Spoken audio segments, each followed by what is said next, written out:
after the completion of this session, we will share the YouTube link. So the participants who are unable to join this Zoom meeting, they can utilize that one. Okay. Myself, say Samson. Along with me, Mr. Johnny Basha from our college, assistant professor, and also G. Mahesh Reddy also there. Today we have the eminent speakers from Vardhaman College of Engineering, Hyderabad, Dr. S. Siddhartha, and also Dr. Gauss Garu. Both are our resources persons. Today, S. Siddhartha will take this session. Tomorrow, Dr. Gauss will take. Day after tomorrow, again, Dr. S. Siddhartha will take this session. That's it. Once again, myself, I welcome you, all the participants, to this session. Now, I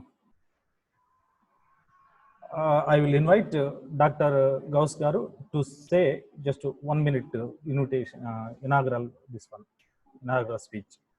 Dr. Gauss, sir.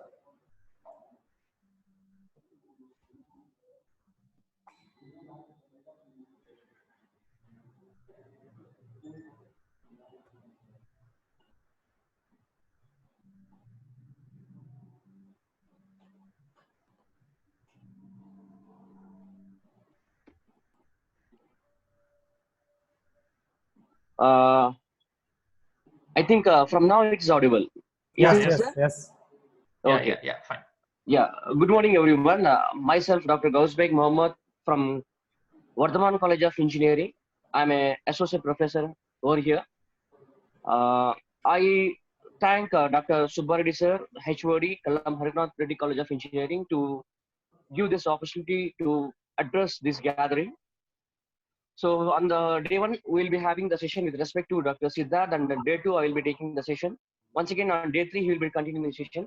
This is a very good technology which has been emerging, and Dr. Siddharth, he's the speaker for today's session. He has been working on this technology since a long time.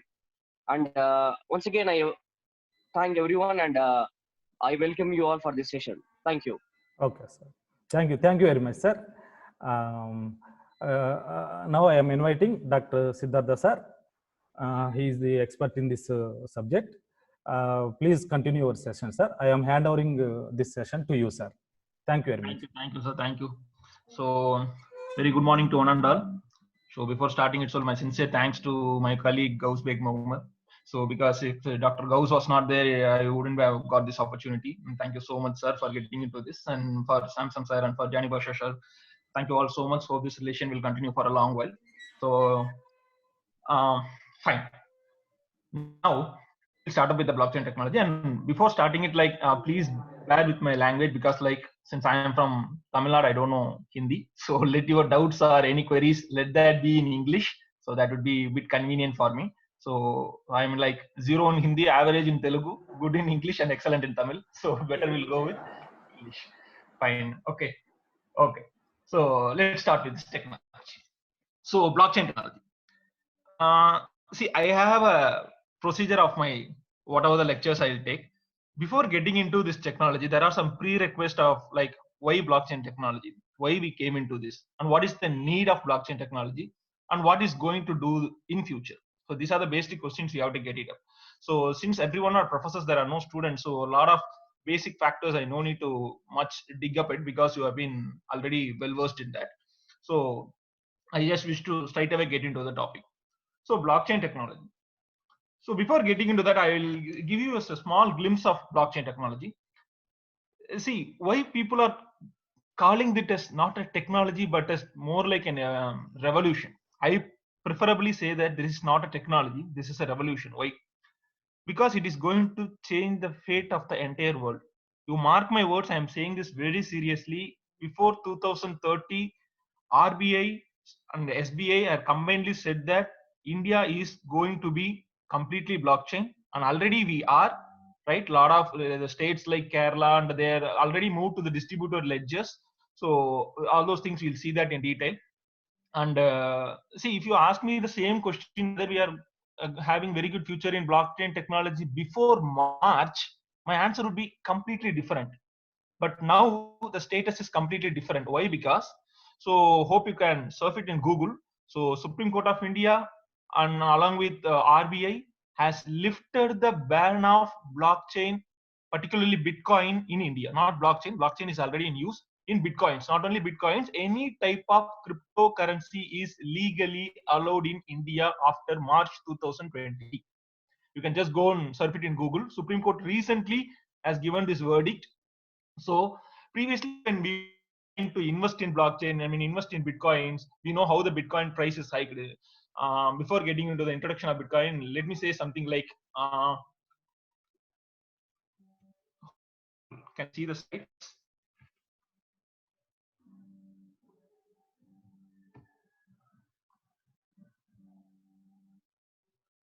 Fine. So we'll start with the cryptographic primitives and also with the blockchain technology. So before getting into blockchain technology, there are some basic primitives why blockchain is required, right? So after knowing why, we will know what and how. Okay. So coming into the cryptographic primitives, what is the problem with the current currency and why we are moving to a cryptocurrency, right? Okay, fine. As I already said you, the reason why Bitcoins these many years is being literally the pressure from RBI, right? Our RBI is a centralized governing policy, and Bitcoin blockchain is the principle which is being straight opposite to that. It is not centralized, it is decentralized. It is called peer-to-peer computing. So since all we are in teaching field, we are so much aware of what is peer-to-peer and centralized. So, but still we'll start from basics. Let me tell you something. So what is exactly centralized and peer-to-peer? Fine. So let us take the same example. I am delivering you a lecture. After the lecture is done, after 1 hour, what they are going to do? They take the entire lecture, they are going to put it up in YouTube, and other people are going to come and see the lecture. Basically, what they are doing, they are putting up in a centralized server, basically termed as YouTube server.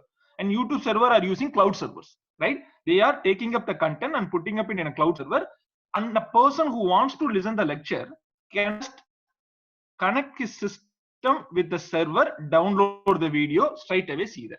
As simple as that, right? Nothing. To a centralized server. Rather be a guy from Canada, rather be a guy from Tamil Nadu down.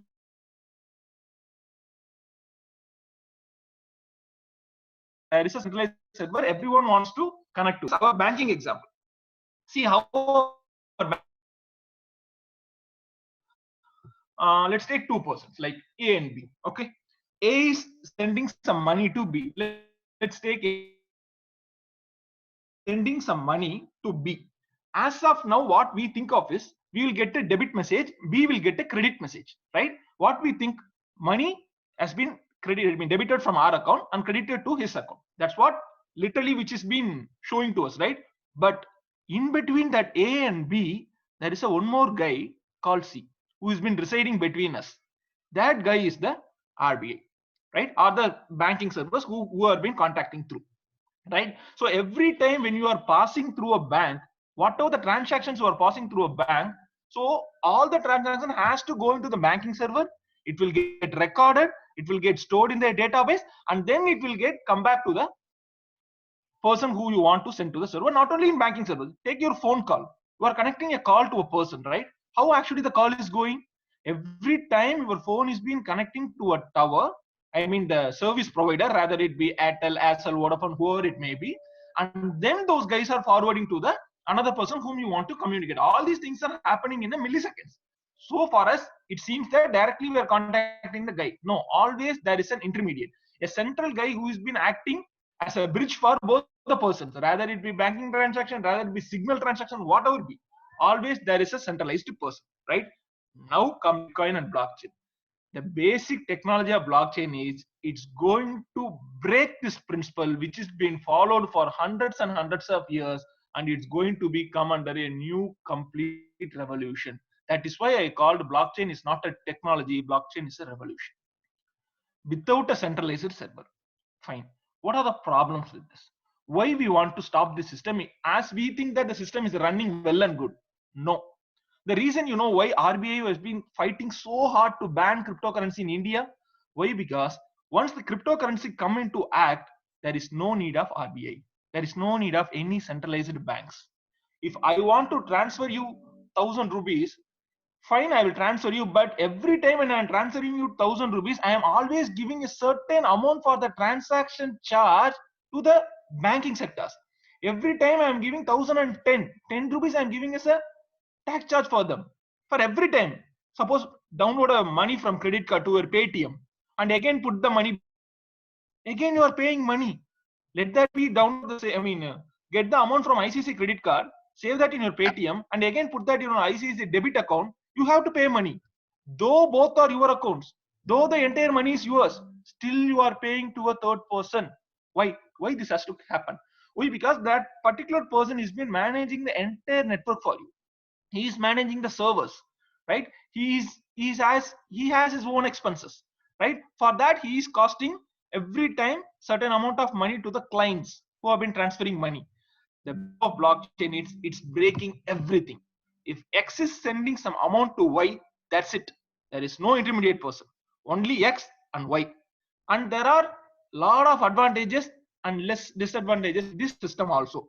Let us see what are those. Before getting into that, so what are the major things that particularly this blockchain has been throwing at you, right? First thing is authenticity. Usually we'll call that CIA triads, right? So if people have already handled like network security, cryptography, ethical hacking, so whatever be the subjects, without that CIA triad, we cannot get into those subjects, right? Basically means that confidentiality, integrity, and authentication or accessibility or whatever. Fine. Now come to these cryptographic primitives, right? So these are the 5 primitives which avoid once if you come to the cryptographical way of transaction. So, sir, what is the need of these triads while working in blockchain? Because blockchain is being out and out relying upon cryptography, right? First of all, we have to make sure. So because we may get a doubt like why cryptography primitives has been playing a major role in blockchain, right? So that is the major reason. First of all, authentication. So this authentication, authorization. So there is always that there are some basic differences. You know, we will always confusing between these things. So let us make the points very simple. Authentication is the process by which it's been verifying that someone is who they are claiming, whether they are of that person or not. Authentication is a process by which you verify that someone is who they claim they are. If I am claiming Siddharth, I has to be Siddharth. Authenticatively, I have to be Siddharth, right? So usually this works under the involvement with the terms of username and password. Every time what you are giving username and password for Gmail, Facebook, Insta, LinkedIn, whatever be, that is basically an authentication procedure, right? For another method of demonstrating identity, it's like your smart card, a PIN number, a secret code, fingerprint, OT, whatever be that you are giving.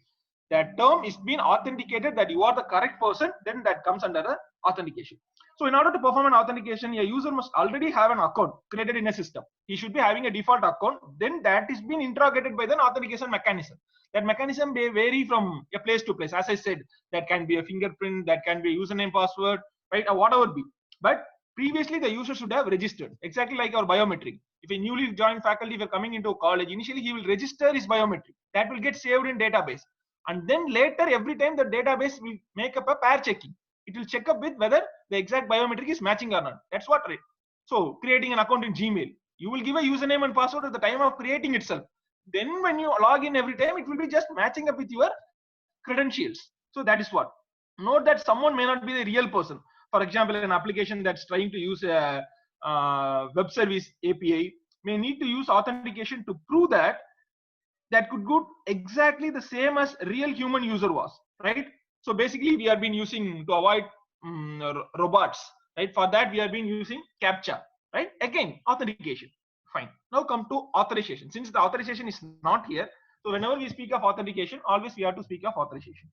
So that is more like a process of establishing a user who is already authenticated is permitted to have access to the resource. I know these are the basic steps, but still Without touching these steps, we cannot get into blockchain. So that's why, right? So when the authorization come into picture, when the person is already authenticated, it shows that what are the rights the person is having, right? What are the rights? Suppose, for example, as we know that we all professors are doing biometric and getting into college, but still we cannot access into the HOD material which has been purposefully allocated to him. That is called authorization. Though you are authenticated faculty, you are not authorized to access into HOD room without his permission. Only he is the guy authorized. Though you both are authenticated by your particular college, right? That is called authorization. Fine. Now we'll come back to this confidentiality. So confidentiality not need to much explain. The name itself says that confidential. So for example, private key, public key. You are having two systems, A to B. From A, you are sending a message, rather it be an encrypted message. So you are encrypting a message and sending it to B. And then again, B will decrypt the message and get the proper message what the A wants to convey. So this is called the confidentiality. Or else straight away I can give the message to B, right? I'm having hi, how are you? I can straight away post that into B's account. Hi, how are you? No. That means that only B should see, no intermediate person should not see the message. Confidentiality. Data integrity. The same, A to B. I'm sending to B that hi, how are you? While it reaching B, that should not be hi, how are you, Adam? Hi, how are you, Paul? It should not be. Because rather, let's consider this Alice. I'm sending a message to Alice. It has to be hi, how are you, Alice only. It should not be Adam or Paul, right? So basically means that some X or Y person should not come and intermediate your message and should not change your integrity of the message. Basically, integrity is intact. In English, there's a word of intact. Basically means that non-changeable, right? So, right, your message has to be complete. It should not be intact, right? Exactly what you are sending, the other person has to receive that. Basically, that integrity. Come to access control. What is access control? So it is the process of like what to say, more like enforcing the required security for a particular service. Like once we know who a user is, we know what is his authorization level is, and we should know that what access to give to him, what access not to give to him. That is called the access control. Access control is more like the combination of both, like authentication and the authorization, right? So it is more like a combination. So the lack of adequate access control is more often leads to some security vulnerabilities in any kind of application that's been dealing with authentication or authorization mechanism. And next one, non-repudiation. Non-repudiation is the process like if a person is sending a mail to you, right? Let's it's been a anonymous mail, like a spam mail, right? Later that person is denying, I didn't send that mail. No, that mail was not sent by me. That person is denying that. But we are having the proof of his email address in our email. And we can show the proof as, no, only you send this mail. I'm having the proof. Show me that. Is this your email ID? I'm having that in a sent item. I already took a screenshot. Now you cannot deny that this mail was sent by you. Right? It is more like collecting a proof so that a person cannot deny a particular mail or data or a packet or whatever be. That's been sent by him. He cannot deny that. Okay, that is basically a non-repudiation. Now come to the encryption technique. When I speak of authentication, the number one, that is being completely based on not only authentication, the data integrity, confidentiality, particularly the confidentiality, right? It's been based on encryption technique. Why? Because here there is a plain text. I'm converting that into a cipher and I am again giving towards a plain text. Basically means that the text has to be so authenticated, right? For that, we are using a mechanism called encryption. In this encryption, we are using a secret key. Let's take this a plain text. There is a secret key that's encrypted this plain text, and then it is converting to a cipher text. See, every time a person will be having two keys. One is public key and private key. So these are very basic steps. So before that, I just want to touch it up because a lot of persons might not be from a core research area of network security or something. So that's the main reason. Again, everything fine. So plain text. Plain text is encrypted and cipher, and again you are using a private key, and again that is being converted into decrypt. Right? Now listen carefully. Let's take sender A and sender B. Sender A is using the secret key as his public key, and he is encrypting a plain text and the cipher text.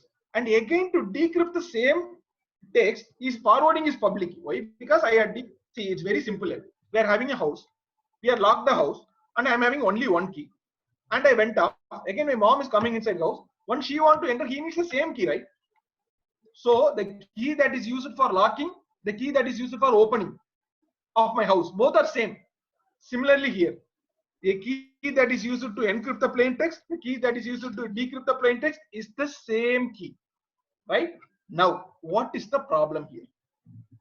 So if you are know about the MITM attacks, which has been basically termed as the man in the middle attack, which is probably considered as one of the most frequent attacks that happen in data transfers. Man in the middle, the name itself says. So if your transfer is happening between A and C, there is an anonymous guy called B who is sitting in between the transaction, who will just copy your key, right?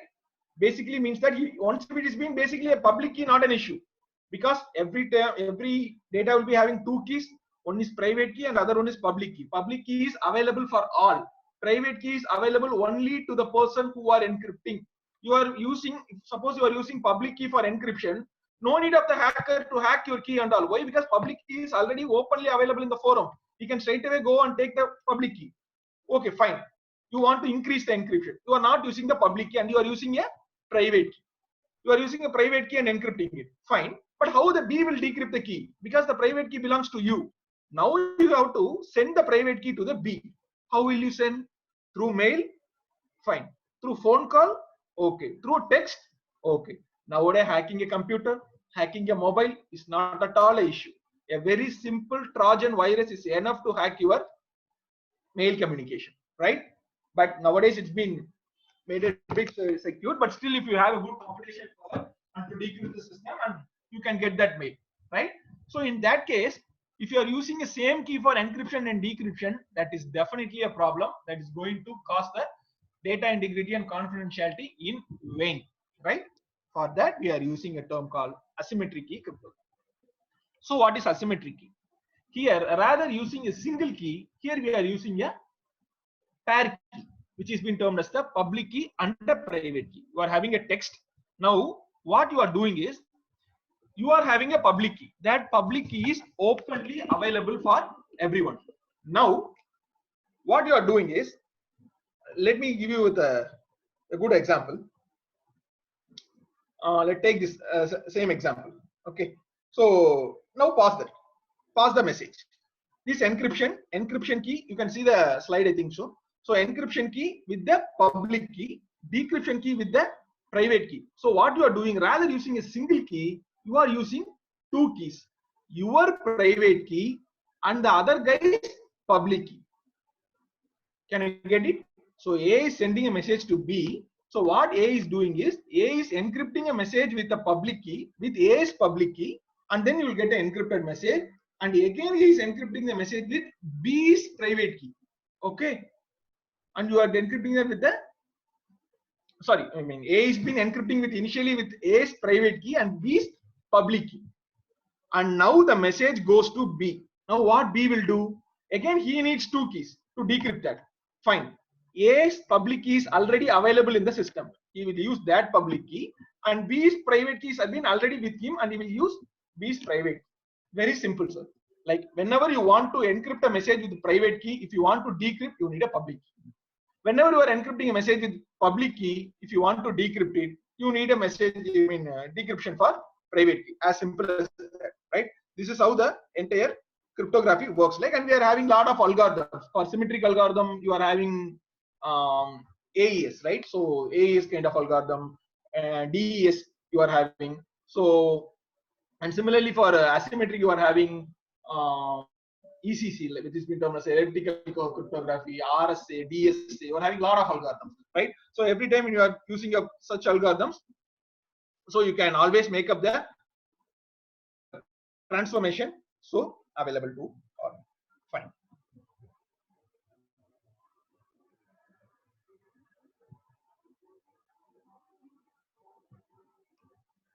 So digital signature, I just don't want to confuse it. So we'll see that. Let that slide be over there. So cryptographic hash and everything. I will again come back to that. Okay. So now shall we enter into blockchain? So let us have a small look on this slide. So given definitions for what is a blockchain. block is a digital object that contain online transaction. It ensures the confidentiality, integrity, privacy. Fine. So when you are having adding up a new block, okay, when you are adding a new block into a blockchain, it is linked to the previous block. I think somebody has raised the hands. Okay.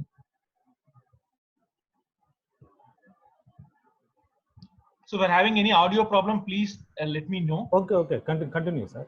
Yeah, yes, sir. Thank you. Could you little bit loud, sir? It's okay. Yeah, No fine. problem.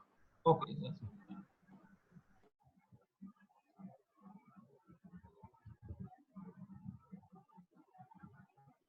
Okay, fine. Come back to this. So blockchain is a public ledger records that contain online transaction based on the other primitive factors as we already saw, confidentiality and all those stuff. When a new block is added to blockchain, its previous block using the hash generator. Okay, fine. We don't want to go with these examples. I'm having my own example. I'll give you. Okay, fine. As I already said that when compared to the banking example, I said you right. Suppose you are transferring a particular message to other person, you no need of the third party person. Straight away you can pass the message to a particular person. Now we'll see how those things are happening. Basically, how the blockchain has been formed and how all those things basically work it out, right? I'll tell you step by step, and you don't need to rely much upon the slides because I didn't work much on the slides. I'm more like a chalk and talk guy, so you can see my conversation. That will be much better. First of all, blockchain is a list of records. It is more like a database, right? So in the first point you can see it is a digital public ledger that contain online transactions. Suppose A is transferring something to B. Okay, A is transferring something to B, and whatever the things that he's been transacting to B, it's been recorded in a database, right? And what I am saying, I am calling the database as the blockchain. Fine, are you clear? I am sending a money to another person. A transaction is being done over there. The transaction is been recorded. The transaction is being saved, and all those things are done inside a block.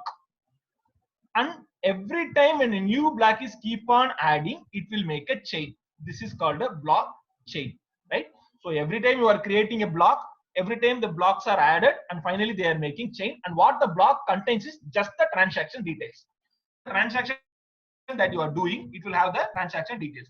So if you want to know about the evolution of blockchain, I think so it is in early 90s something. I don't exactly remember. So 90s, early 90s, it was debated.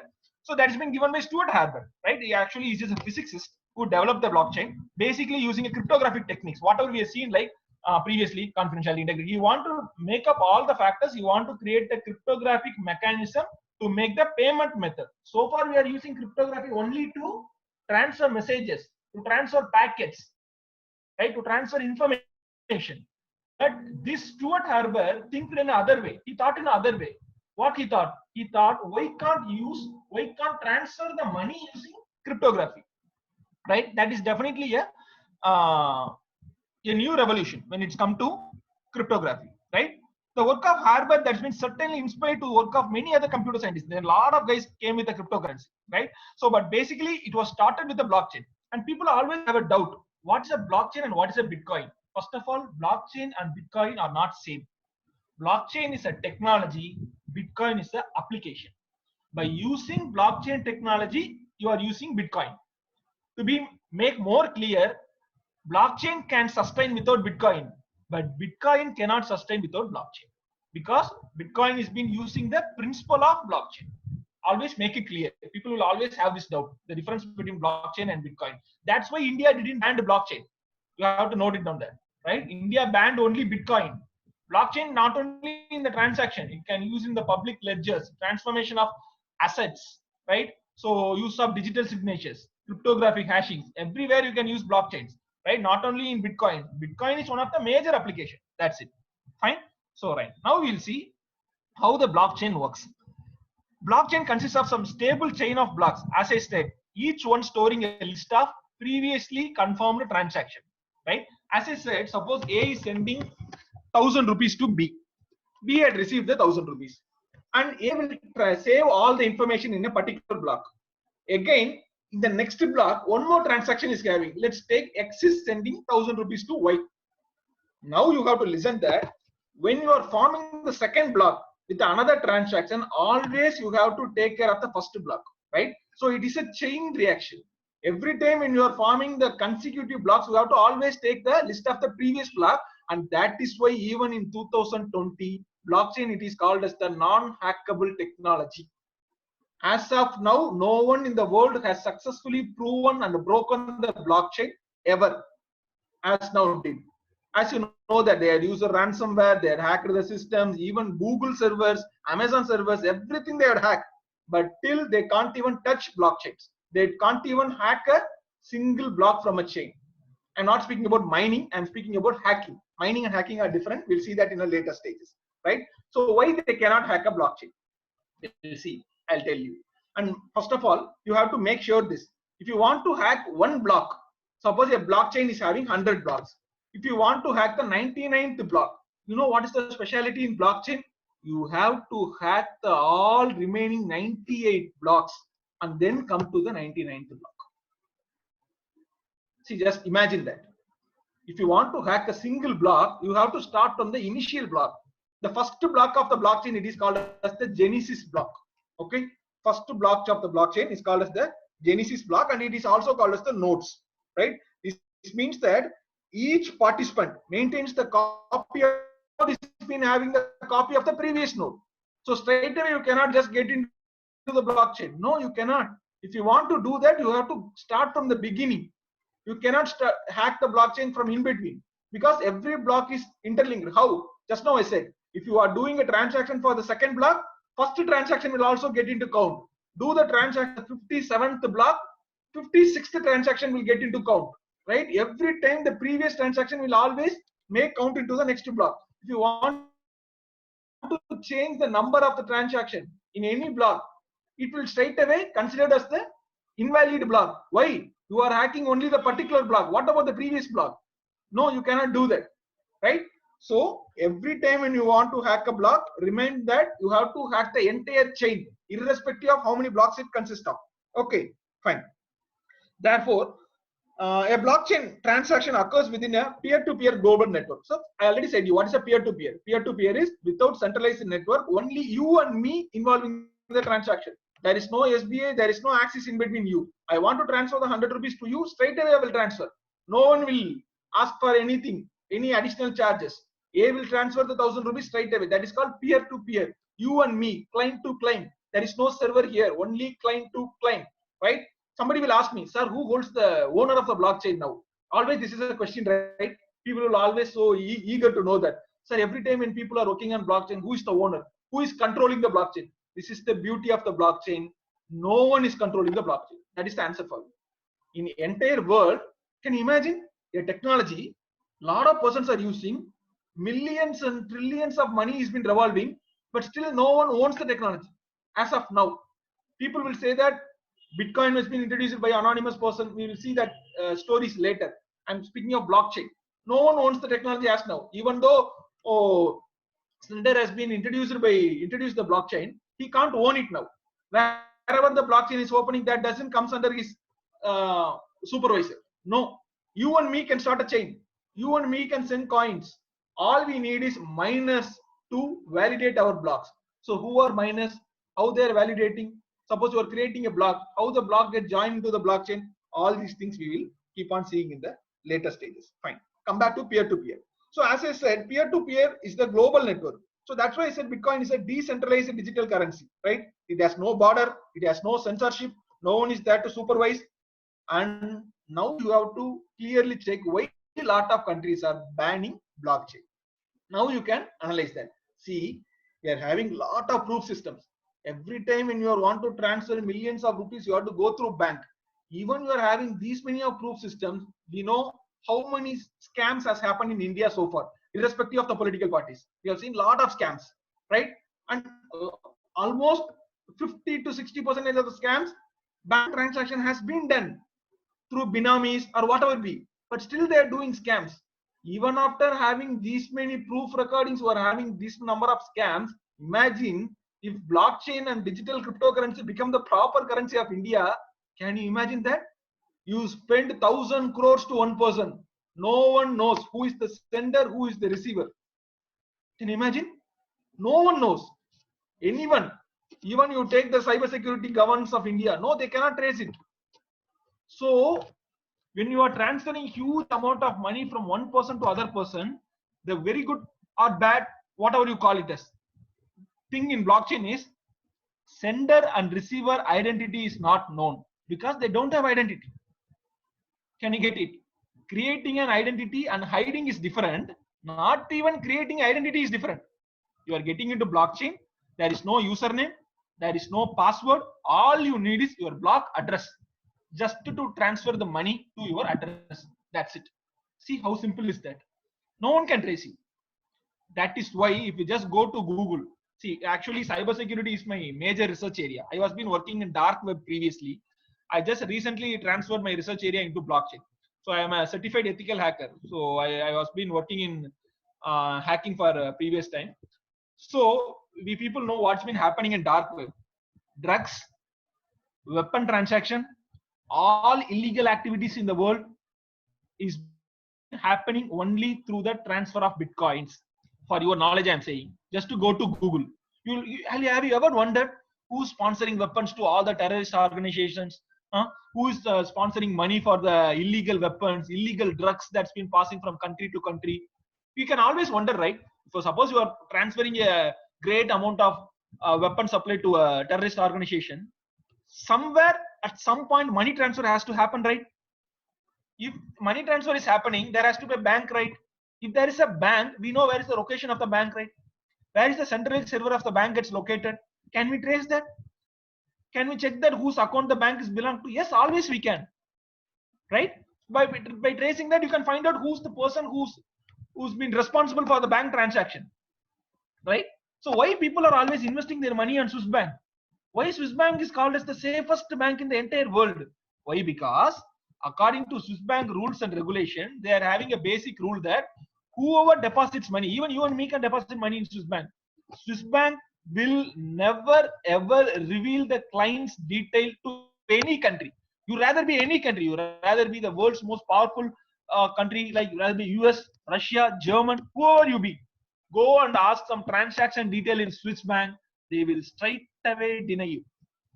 That's why all the political leaders, rather be the actors who are trying to escape from taxes, businessmen who are not paying their taxes, everyone are saving their money in Swiss Bank. Why? Because they are not revealing the client's identity. You can never know how much money a person has deposited in a Swiss Bank. But how many banks you are having like that in the world? I think in Mexico there is one more bank. So very few banks which has been supporting for these kind of black markets or all these kind of stuffs, right? So, but worldwide a bank is coming up where anyone can transact money. That bank is more like called as the Bitcoins. In that Bitcoin kind of, excuse me, I got like 2 persons.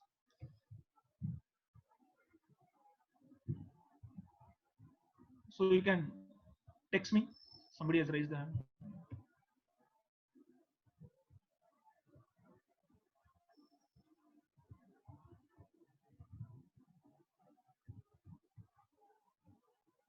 If you have any doubts, can you please text me in a Zoom group chat so that I'll come to know. Okay. So rather we'll have all our doubt session clearing after that. Okay. Once the final session is done, we can have all our sessions. Okay. At the end, we will give the 5 to 10 minutes, sir, for the.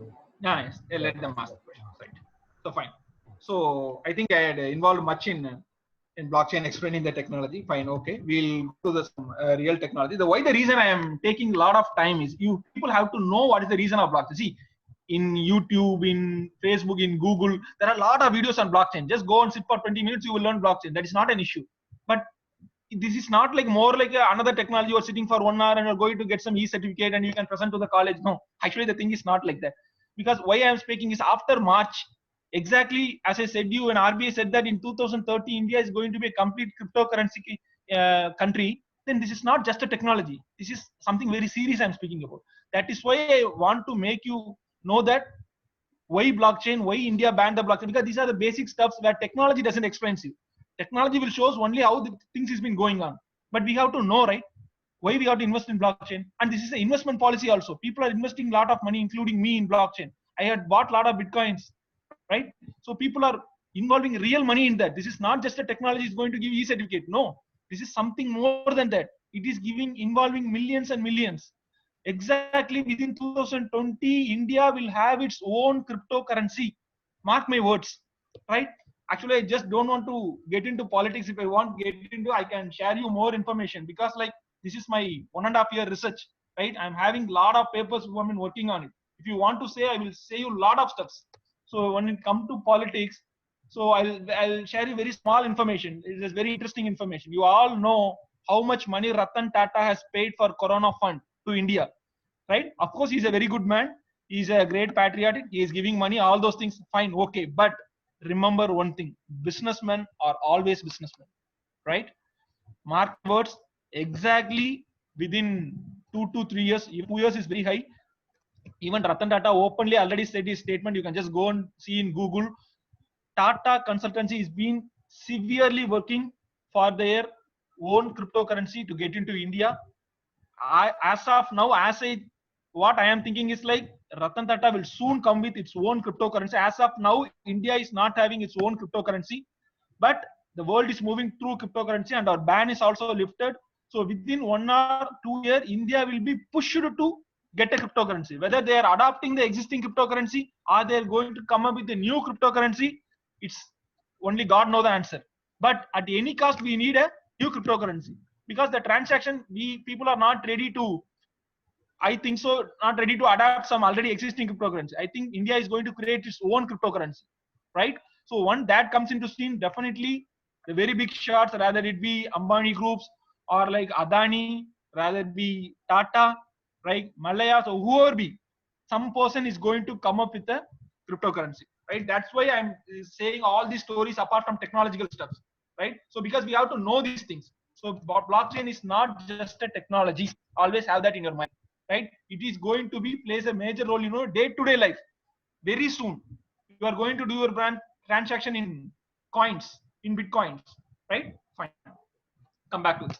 So what are the blockchain components? Transaction, decentralized, encryption, consensus mechanism, optional smart contracts. You'll see one by one. Transaction, I already said you, we detail a lot of about transaction. A is sending money to B, so we don't know the A detail, we don't know the B detail. All we know is the transaction has been saved in a block by using a block address. Decentralized, just now I said you, leave it. Encryption process, I said you about that, right? Whenever you are transacting, you are doing a transaction, the transaction is being always encrypted.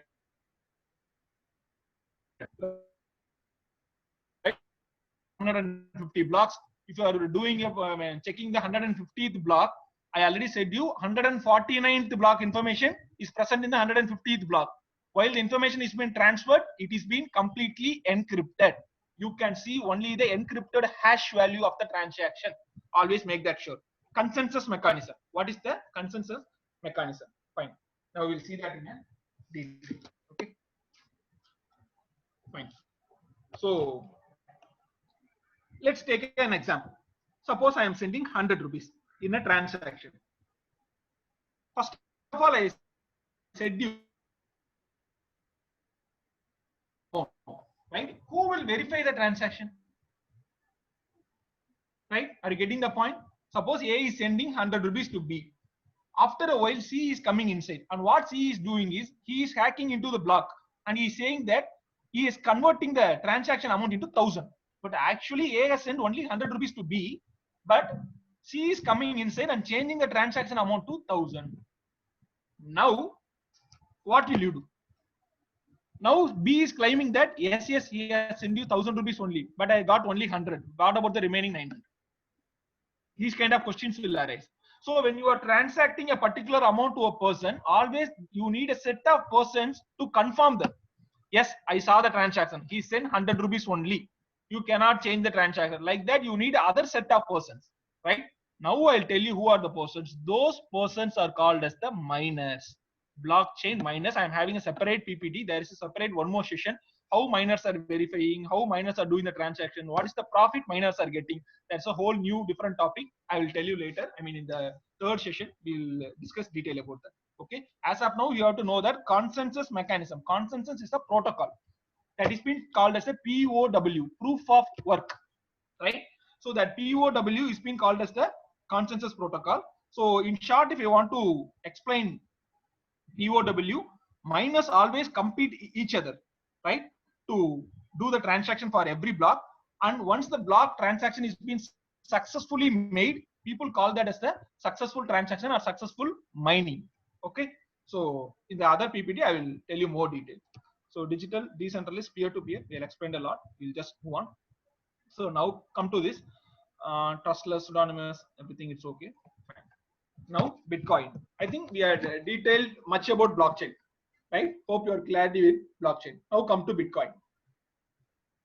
Bitcoin is central bank. As I said you, it is a peer-to-peer Bitcoin network. So all these things I already explained. Hope you are very much clear on that. There is no central bank. It's happening only peer-to-peer. Transactions are verified by the networks through the cryptography and recorded in a distributed ledger. Just now I said, right? Transactions are verified by network nodes. Listen to the word very carefully. Network nodes. That network node is called as the other peers. Other peers in the sense the other persons who have been involved in the transaction, right? All the people has to approve the transaction, right? So again, you can call them as a miners also. Suppose once a miner comes and verify and validate your block, then you can call him as a validate miner, and then only the block has to get added, right? Fine. So in 2009, Bitcoin has been launched in this world. So actually, the creator of the Bitcoin, who is being called as the pseudonymous, anonymous person, and it's also called as an pseudonym. People will call it as pseudonym in the sense. Actually, it is an English word they use it for a person who is working in a false identity. It's called a pseudonym person, right? So it is being introduced by Satoshi Nakamoto, a Japanese guy. You can surf in Google, a old man face will come, but till now people don't know that he is the proper person, because no one in the world has ever seen who is Nakamoto. No one knows. He is an anonymous person. He is a mystery till now.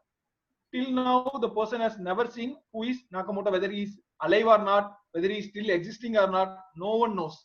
All we know is it is being created by Nakamoto. Fine. How will you come to know that it has been created by Nakamoto? Just go to Google and search the paper written by Nakamoto. You can see that there is a original paper on blockchain which is being published by him. That is the only proof we have that Bitcoin is being introduced by Nakamoto. Apart from that, we don't have any proof, because once the Bitcoin has been launched into the market, I already said you, there is no centralized server. Even if you trace the Bitcoin, you cannot find anyone behind that, right? Fine. Now we will come to the real technology. Bitcoin anonymity. Bitcoin is permissionless. You no need to set up any account. In the first slide itself, I said you no need of account, no need of username, no need of password, email address, anything. No need of nothing. Straight away come into the block, transfer the coin. All you need is the block address. That block address is being given by the software itself. Fine. Next one.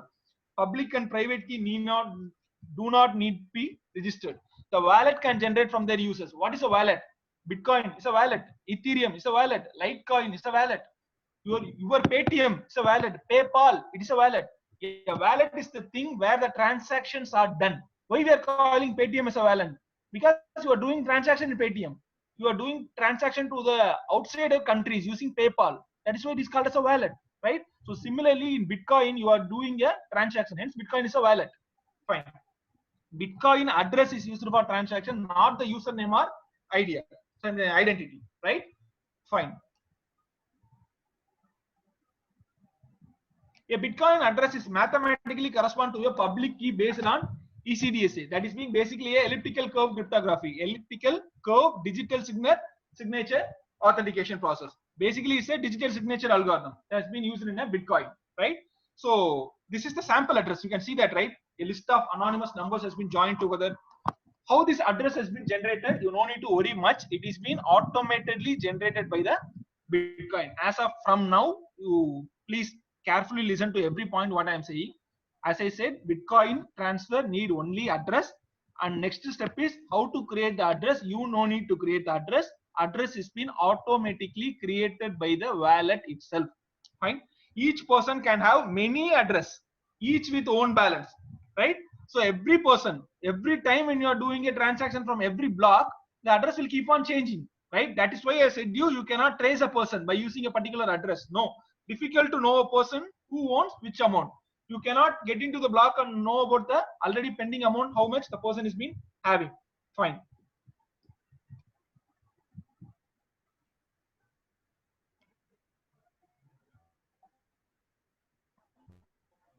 So Ethereum, Ripple, Litecoin, Tether, Bitcoin Cash, Libra, and Binance Coin, right? So these are very less coins. I'm saying you are having still lots and lots of coins that's been using them in the Bitcoin. Okay.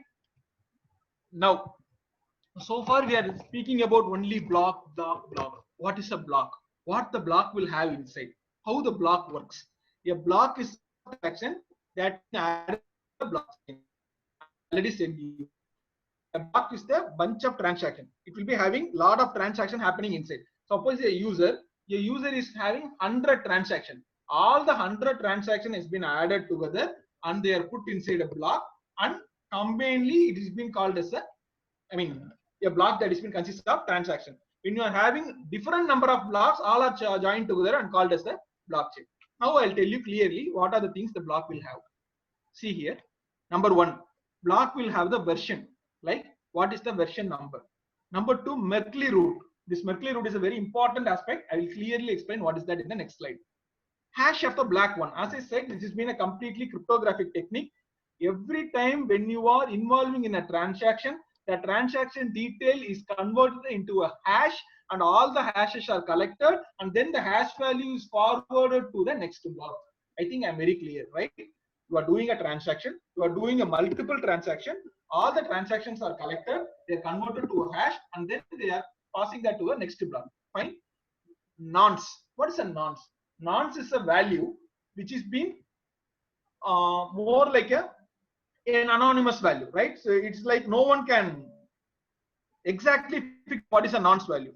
So it is a number that can be used only once. You cannot use the nonce for multiple times. So why the nonce is being used for? When you are doing a hashing value, when you are doing a hashing for a particular transaction, you need a term called nonce. If you are known about cryptography, you are known what is the cryptographic nonce, hash nonce, right? So nonce is a random number generated by the software, right? When you are hashing a particular transaction. For instance, Bitcoin miners need to try and guess a valid nonce.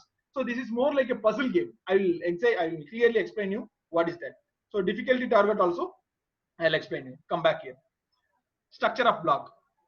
A container of the data structure, series of transaction. I said you a block may contain more than 500 transactions on average, right? Minimum 500 transactions should be there on average, not minimum, on average. Once the 500 transactions are collected, they are formed into a block. Okay, fine. What is the memory space of a block? Average size of the block is always around 1 MB, which has been suggested by Satoshi, but that is not in a fact. Even up to 8 MBs you can have that, right? So it doesn't mean that only 8 MBs. So as of recently, people had launched the highest block to be having around 8 to 10 MBs, and even that is not the highest threshold value. Even right. So important things you have to note down is can handle up to 5 transactions, right? On average, and the memory space of block on average is 1 MB. It can be up to 8 MBs also. Now come here, block header. Listen carefully, right? So this is how the block work. Fine. Now I will add you a question to you, right? Fine. As people are saying that, sir, we are having a list of blockchains, sir. As you said, you are transferring from one block to other block. All the transactions are happening, right? Now, when you are transferring to one block to other block, I mean the previous hash value, how the hash value is being created, right? What algorithm you are using for the hash value? These are the basic questions we will have. Even I had when I went into blockchain, these are the questions I had. What kind of algorithm blockchain is using, right? If that algorithm is being used, why can't the algorithm can be hacked? If the algorithm can be hacked, why can't I hack the blockchain itself? These are the basic questions, right? See here. Metadata about a block. Previous block hash. As I said, H0 is the initial block. If you want to create the H1 block, you need the information of H0. If you want to create a H2 block, you need the information of H1. So now imagine if I want to hack the block of H2, straight away can I hack that?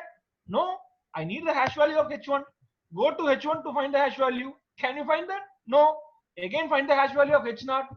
go to H0, that is the initial block. Always the first block is called as genesis block, right? In the first block, you won't be having any previous value. Why? That is the first block. You don't be having any previous value, any previous hash value. From the first block only, you'll be having all the hash value. Now take that. If I want to hack the H4, I want to hack H3, H2, H1, H0, which is been literally impossible. Now you have to ask a question, why? Why it's impossible? Yes, I will hack all the blocks. I'm having lot of computing power. I'm having very big CPUs. I'm having like my downloading speed is 100 GB. Even NASA is using that speed. Let me use that speed. Let me hack that. Fine. Congratulations. Now let me tell the second point. Hardly only 10 minutes is being given to a miner to add a new block. Right? Note the point very carefully. You cannot take your own time. It is more like your ATM. You are putting ATM pin number first time wrong, second time wrong, third time, fourth time it is blocked. You cannot give infinite transactions. You cannot make infinite, tryings to find out the pin number, right? Can you do that? If that is a term, every ATM can be hacked by using what kind of attack? I think everyone will know. It's called BF attack, brute force.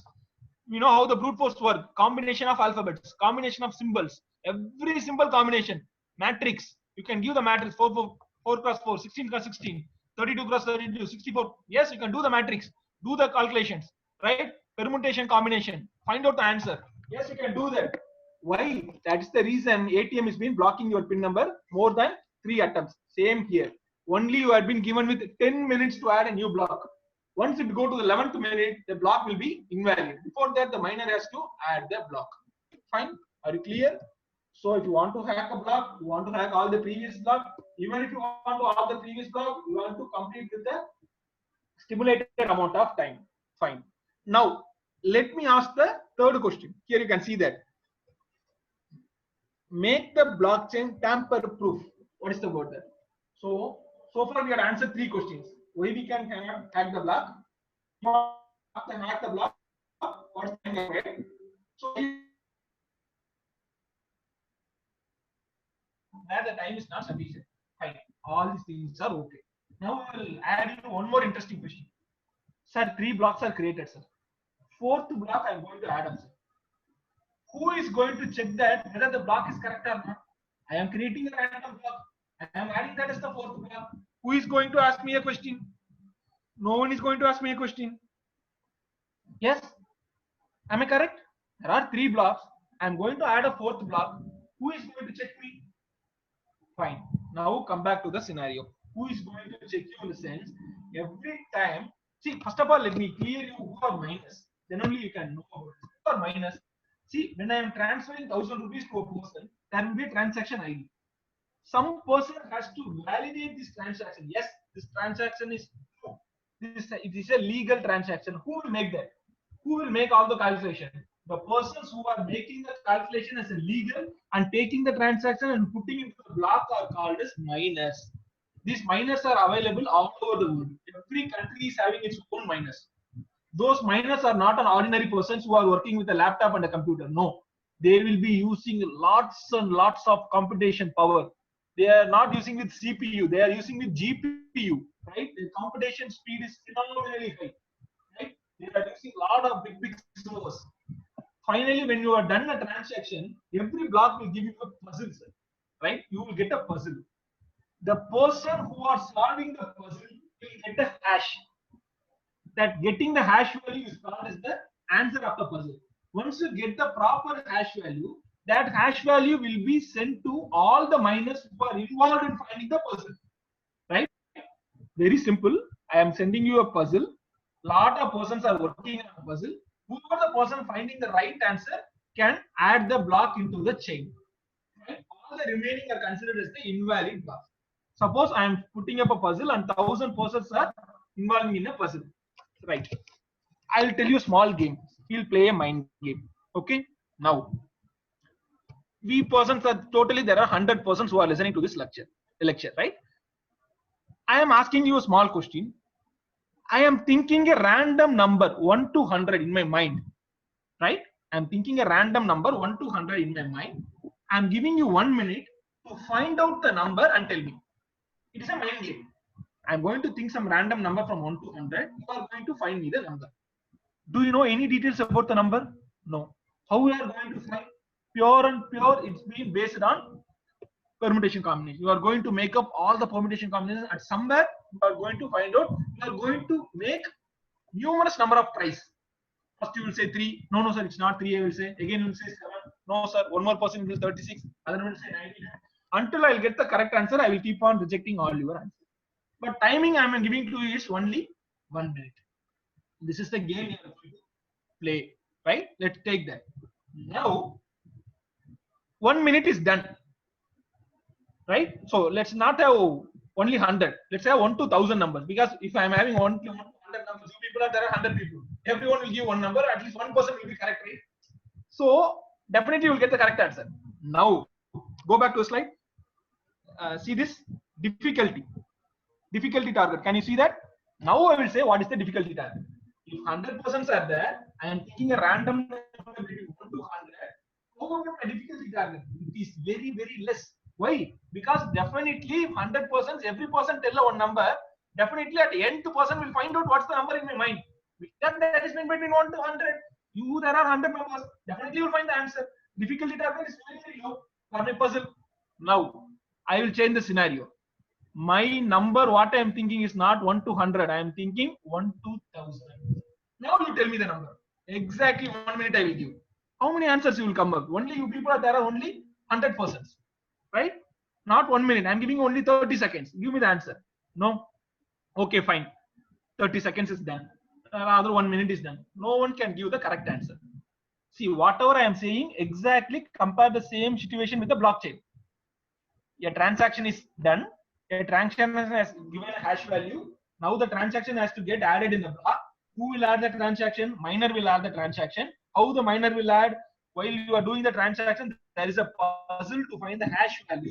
Miner has to find the hash value. Here you are the miners. I am the guy who had done the transaction. I taught the number. That means that I done the transaction. You have to find the number. That means that you have to find the hash value. I think it is pretty much clear to you, right? Fine. Now you have to find the transaction. I mean the hash value. 1 minute is done, sir. No one has said what the number I thought in my mind. But somehow I have to add the block into the, add the chain into the block, right? So add the block into the chain, right? So how I will do? Now let's have the number what I thought is 950. All the answers what you had given is 32, 45, 124, 366, all random numbers. No one had said 950, but one person had said it is 940. That number may be 940. When I want to decide who is the winner here, I will choose that guy who said the answer is 940. Why? Because he had encrypted the target hash. People call that as a target hash.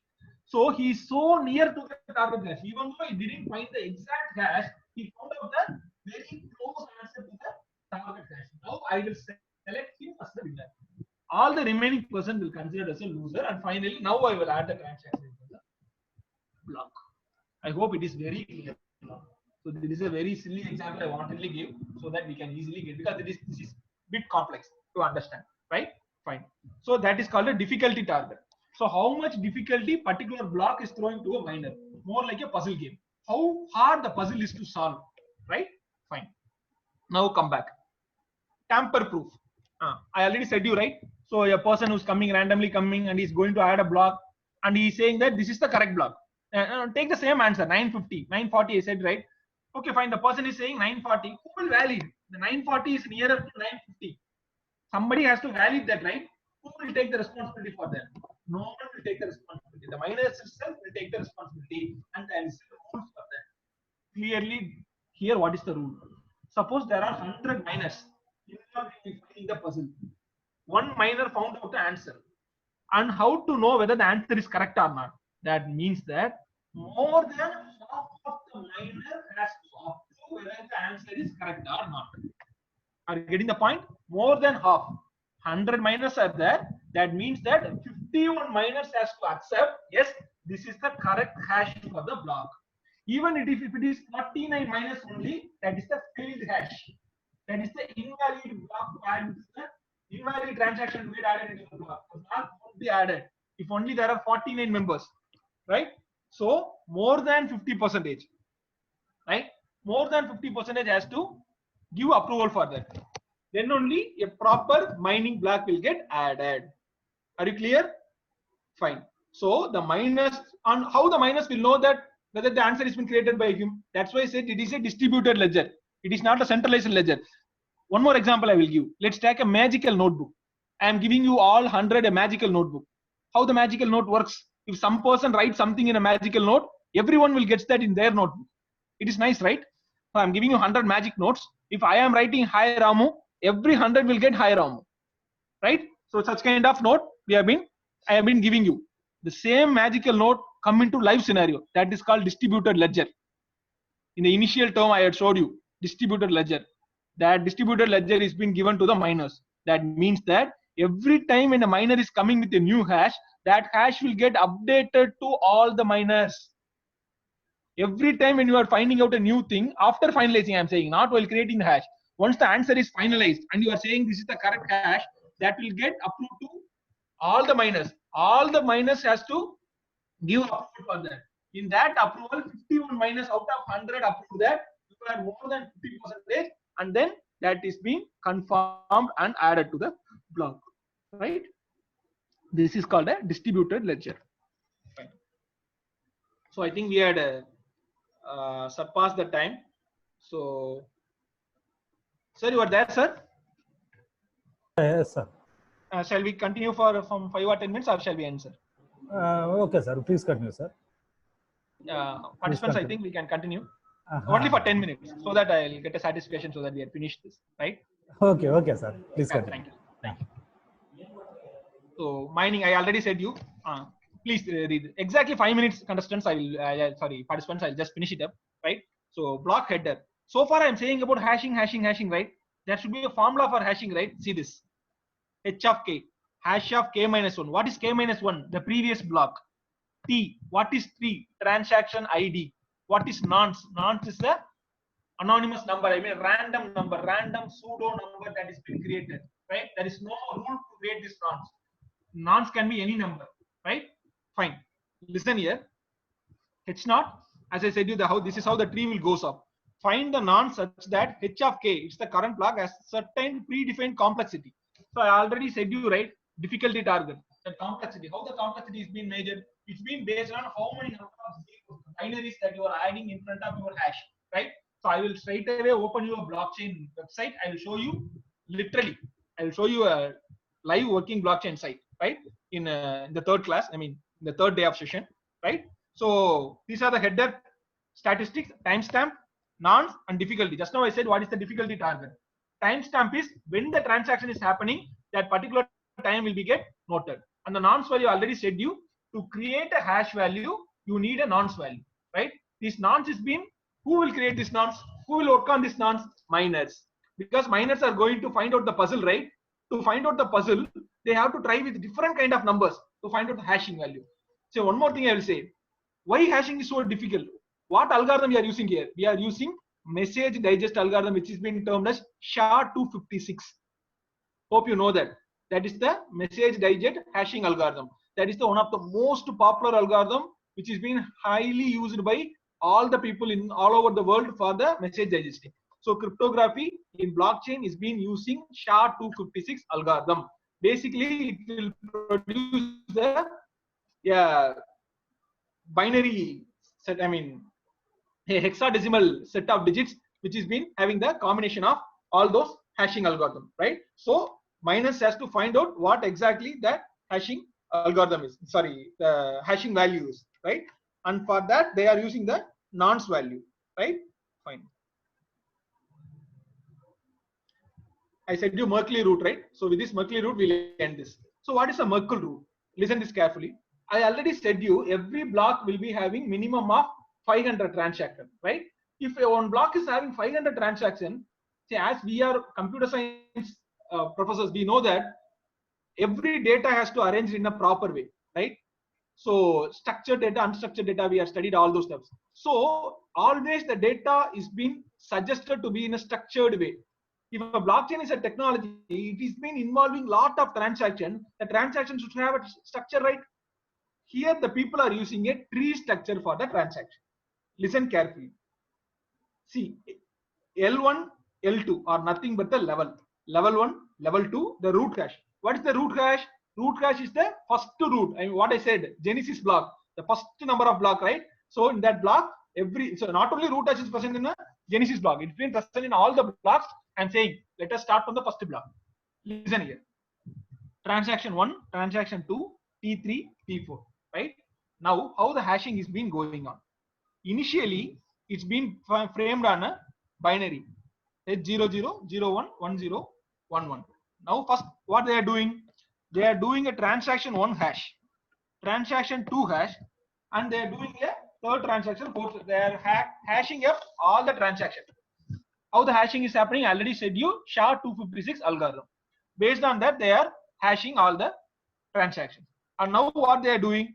Again, the transaction 1 and 2 are combined. See that, you can see that H00 plus H01. Why? Because see, when I said about a block, see, leave all those things.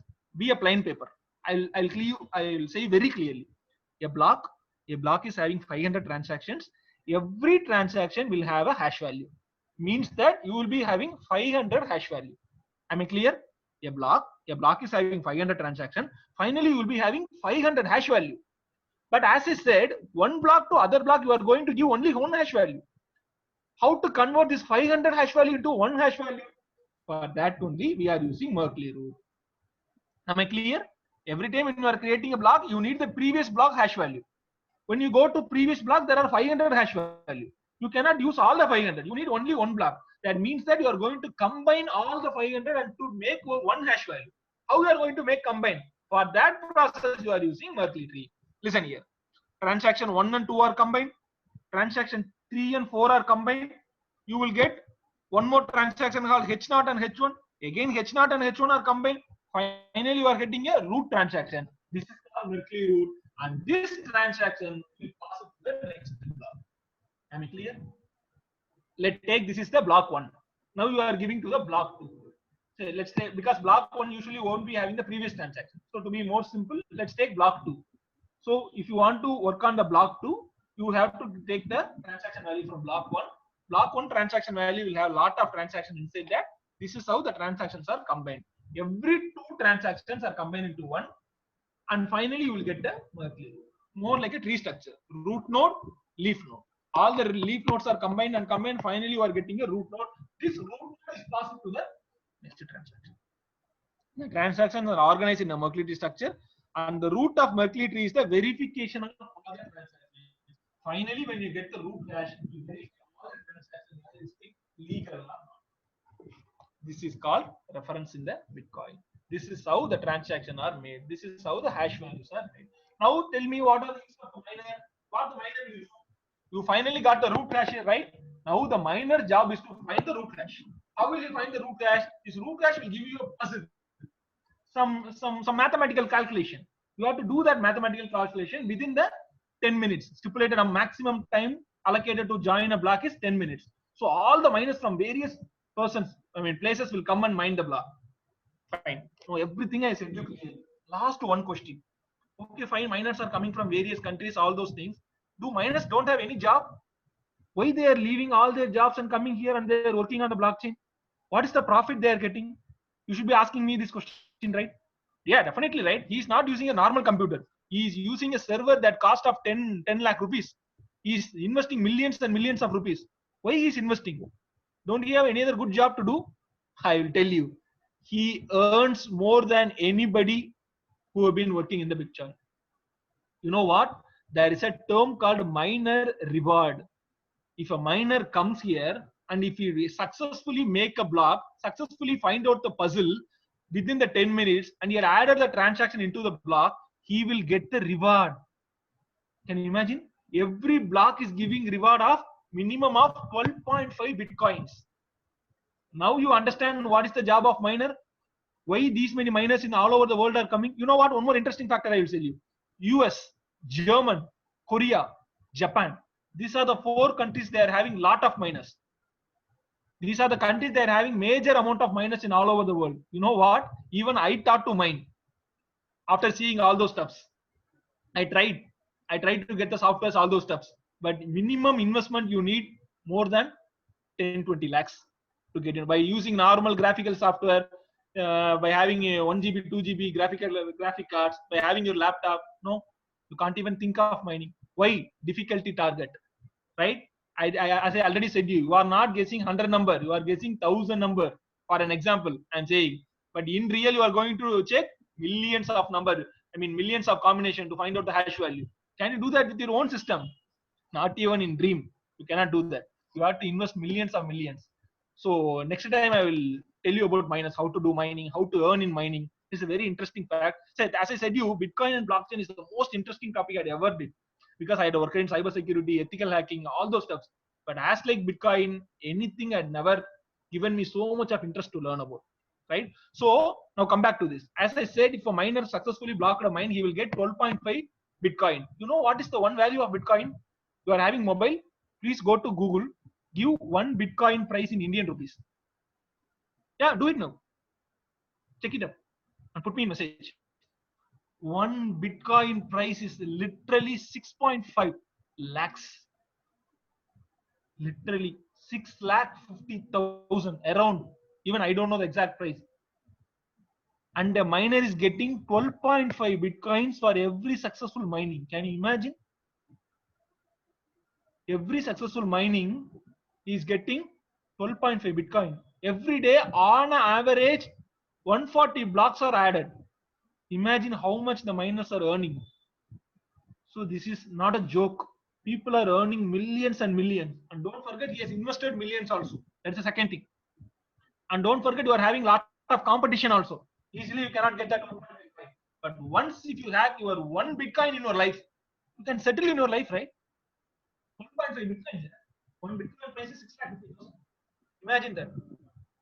And every time a set of people in US and German are regularly doing this every day.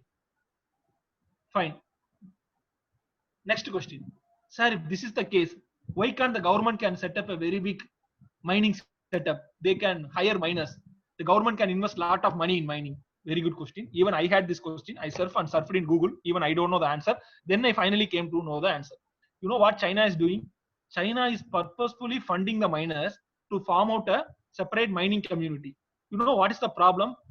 If you are making up a mining server, I mean, as I said, that great computational serving power, and you start to mining in a particular place, around 10 to 20 kilometers, not even a single house will have power in them. Can you imagine? It will take off almost all the electricity. The electricity power consumed for mining is phenomenal. It's very, very high. And we know already what kind of electricity consumption India is having. We are already begging state to state for electricity. Right? We know how much renewable and non-renewable we people are relying. That's why government has been heavily encouraging solar. So we people are slowly converting into renewable. We are getting frustrated with non-renewable. Coals and mines we are getting over with that. Only we people are relying in wind and solar. And while relying in wind and solar, if you want to generate this amount of electricity, that too being the second most populated country, that's it. We will get screwed for sure. None of the people will have electricity, at least in and around that particular area. So definitely government can't afford this, right? So the great computation power, the great electricity power is being needed to mine a particular block so that anyone cannot easily mine it up. Even China government has blocked a lot of mining communities. Why? Because they cannot manage the power resources. If I'm stressing power this much, imagine how much grid capacity you need to save such powers. For example, if there is a power outage, see how much loss the miners are going to face it. So you need backup power also, right? So how many voltage, how many kilowatts of power you need for backup? So this, I'm speaking of something very large, something very big. So obviously, so there is a Joker statement which comes in a DC movie, right? So if you are good at something, never do it for free, right? If you are getting a lot of money, you cannot get it easily. You have to pay the price. Then only you can do it. 12.5 Bitcoins is not a joke, right? So that is how the things have been working out. That's why I said this is not a technology. This is the one technology that's involving crores and crores of money in it. Fine. So transaction organized as a Merkle tree. It's used to constructor blocks. If you want to change a transaction, you need to change all the subsequent block hash. The difficulty of the mining algorithm determines the toughness of tampering. This is what I said. How difficult the transaction is being, how tough to mine a block. That is called the difficulty scenario. So this is how the transaction happen, of how the literally Bitcoin transaction will happen. It's a very interesting topic. So I'm going to show you lively how the Bitcoin is being transferring. I'm having one more website also. I will show you. This is the one more screenshots of how the Bitcoin has been transferring. I'll explain you all those stuff in the third class. Fine. So far we are seeing about Bitcoins. What you are going to see tomorrow, that's been going to deliver by Dr. Gauss Mohammed. He is going to deliver you about Ethereum. What is Ethereum? Ethereum is one more coin which is more like a Bitcoin. It is having its own different parameters. It is more like a Bitcoin only. I showed you the list, right? What are the different kinds of Bitcoin? One more time I'll show you. Yeah, see this. Ethereum, Ripple, Litecoin, Tether, Bitcoin, all those things. But here only Bitcoin is very costly. One Bitcoin is around, as I said, you 6,50,000. One Ethereum is very less. I think it's around 20,000. I think so. 20 or 8. Please refer to Google. So I think so. 20,000 or 50,000. One Ethereum. Right? These are the two most populated coins. Very costly coins. Tomorrow, Gaussar will tell you how the Ethereum works and how the Ethereum is transferred to one person to other person. What is a gas? What is a gas value? What is a UTXO? All those things Gaussar will explain. In the third class, I will again continue from the Bitcoin, and I will also tell you about live transaction of Bitcoin, how it's going. I will straight away show you how the live blocks looks like. I'm having certain websites. I will give you a live training on them. Right? That will be more interesting. I will tell you how to generate a hash also. That will be more interesting. Please don't skip the class. So it is more interesting. So hardly it's 1 hour, 1.5 hours, right? So it will really play a very big impact. Fine. Thank you. Thank you so much. Thank you so much for the patience. I'm sorry that I extended the lecture for 30 more minutes. Really sorry for that. So fine. Thank you, sir. Thank you. Yes, sir. Siddharth, sir. This is Jani Basha. I am the co-convener for FDP. Sir, thank you very much, sir, for explaining all these concepts. Some of the persons posted. If you have any doubt, please, sir. Yes, sir. Yes, in the chat box, we have enabled the chat box, sir. So someone is asking a doubt that. I'll check it out. Yes, sir. Yeah, fine. So we'll start from the question number 1.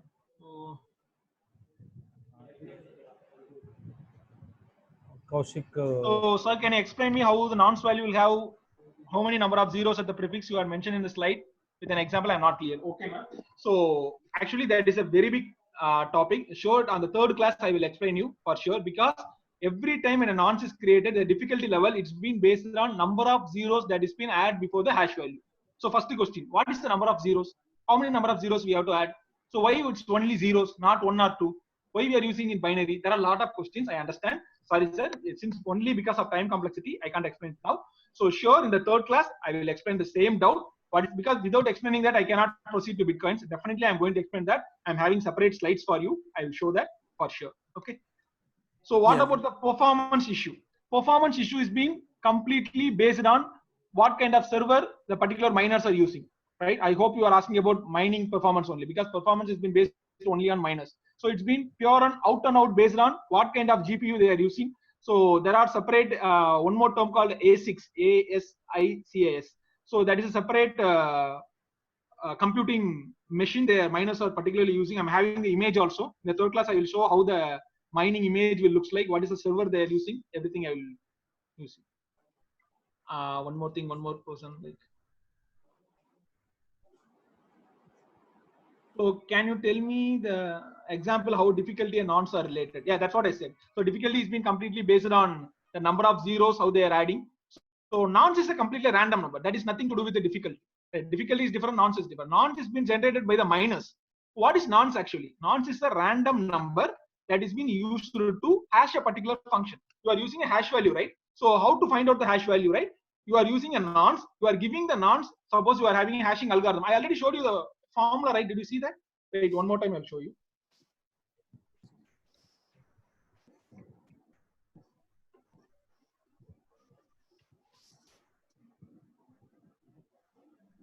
Professor, you can see here, h of k is equal to hash of h of k minus 1 nonce and t. Here is nonce. Here the nonce is nowhere related with the difficulty. Nonce is related with the hashing value. If a miner is going to find the hash value, he's going to generate a random number. He's going to find out the hash of the previous value. He's going to get the transaction ID. Combinedly, he is going to hash everything.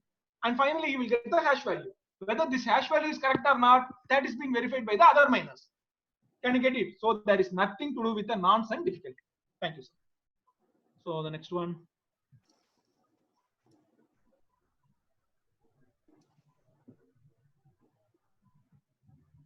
Who is mapping user identity with Bitcoin? Abdul sir. Okay, fine. Professor, as I already said you, there is no identity in Bitcoin. There is no identity at all. That's why people are using it for black market. If you and me are having an identity, how can we use that in a black market for drugs, weapons? Everywhere people are using black market. I mean, in Bitcoins, right? So there is no identity, first of all. If there is no identity, then there is no person who can map the identity. First of all, there is not even identity. Then who is going to map it, right? So only thing, as I said you, whether the transaction belongs to you or not, how you will know? It's been based on block address. Block address is the only identity you will have. And who will give the block address? That is automatically generated by the software. Thank you, sir. Sir, one more person, sir. Do miners have an ID in the society? Yes. Not exactly, sir. Actually, they don't have particular ID. They have their block ID. And miners have their own names, some random names. Tomorrow I'm going to show you. I mean, the third day class, I'm going to show how the real miner's name looks like. That is more interesting. Please don't skip the class. I will show you. It is more like a game, sir. We'll play a lot in the third class. I will show you how the miners looks like. So how the transaction looks like, how the previous block hash will look like. Everything I'm going to show in a real time. Here, wait for that. So third class will be more interesting. I'll tell you. Can we trace the computer with the IP numbers? No, not at all. Why? Because you are not going to use your IP address while coming into the block. Once if you come to the block, everything will get removed. All you will be having is only the block number. There is no IP address. So this IP address formula is a child play, right? So your block is something. That's why I said you the hashing algorithm. Once your transaction ID went into the hashing algorithm, if you want to know about the transaction ID itself, you want to decrypt the hashing. And one more thing, sir, very important thing I will say. I am always saying about hashing algorithm, right? We all heard about re-engineering process. Do you remember re-engineering, decrypting? Suppose I'm encrypting a data and the data got again decrypted, right? So by decrypting the data, you can know the original message, right? So one more very interesting factor in this, in the SHA-256 algorithm, message digest.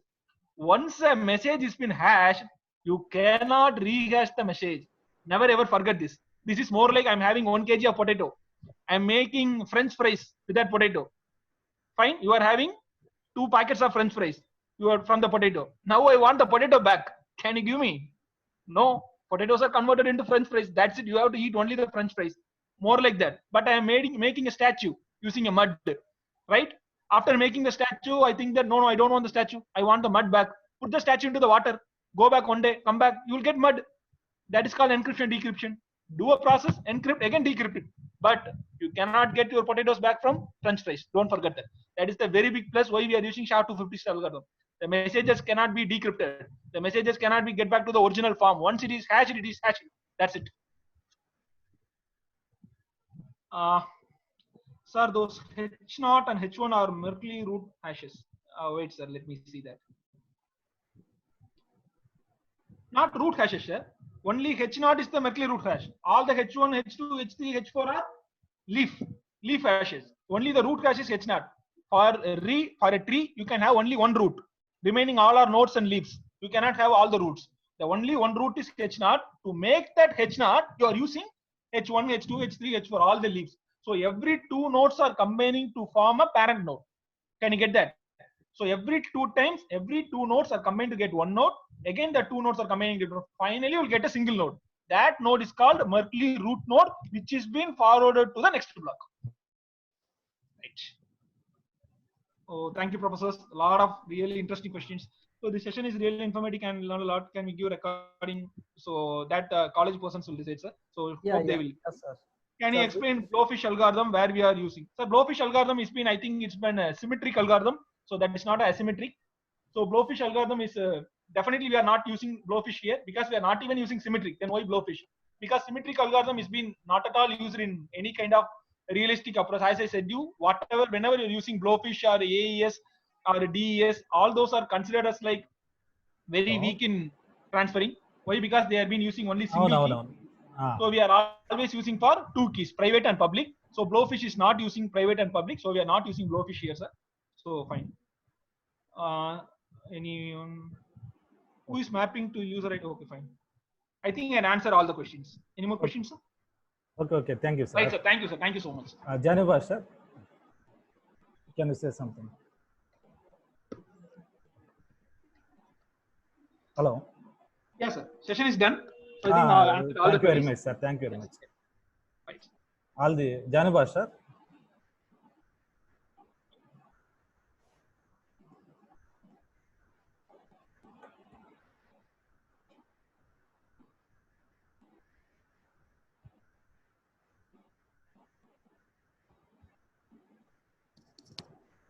Yes, sir. Siddharth, sir, Yes, thank sir. you very much, sir, for this Thank you. Thank you, sir. information, because we have already learned about this, we have know about this technology, but you have explained it very clearly, sir, with all Thank the you so much, real-time sir. Thank you so examples. much, sir. And looking forward for this next session also, sir, Yes. for your session. Thank you very much, sir. I'm sorry, my apologies for the participants. I had made you wait for another half an hour. I'm really sorry. So Yes, it's pleasure. okay, sir. It's very pleasure, informative, sir. Mm. So I think other participants also definitely want to learn once again. Yes, sir. Thank you very much, sir. Sir, Samson, sir, we can close the session. All the participants, thank you very much for joining and enjoying this session, sir.